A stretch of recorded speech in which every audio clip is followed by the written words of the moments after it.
ปีนตกต่างเนี่ยนะระวังปีนตกต่าง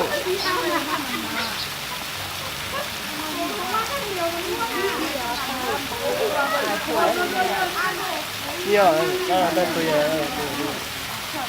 ต้นก็ตัวนี่ตัวใหญ่แน่แล้วพูดเลยภาษาพูดว่ากินอันเดียวน่ะ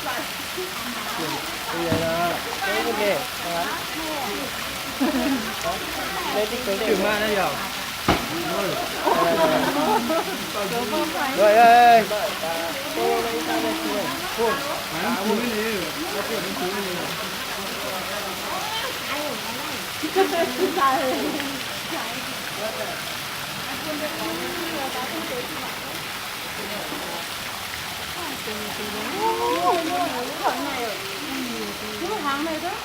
lấy chi nào cái này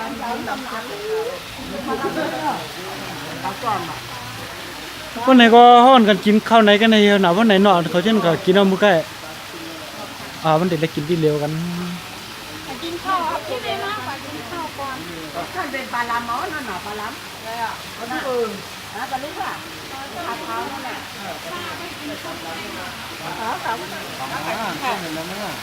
ปลาลามอนั่นแหละอันปลาแรมปลาครบแรมปลาจวนเลยว่ะเจ๊เขาได้ว่ามีช้อนเป็นปลาจวนนั่นน่ะนอเป็นปลาล้ำก็ดีว่าได้เขาอย่างอ๋ออยู่เม็ดจังเลยหรอป่ะอยู่ใกล้ๆป้าก็อยู่จังหวัดจำได้เลยหยอกมันเอาคือละเดินไหนลูกทันทีจ้ะลูกปลาดูใหญ่น่ะอ๋อไหนเอาตัวใหญ่ดีอ่ะ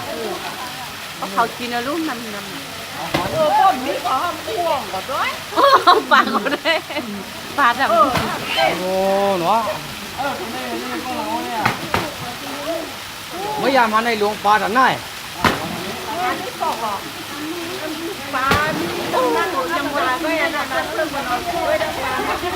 กะป้อหันด่านตานมาได้มาเลยเป็นฟ้าคนกินข้าวไม่บุเก่งกว่ากินข้าวไหม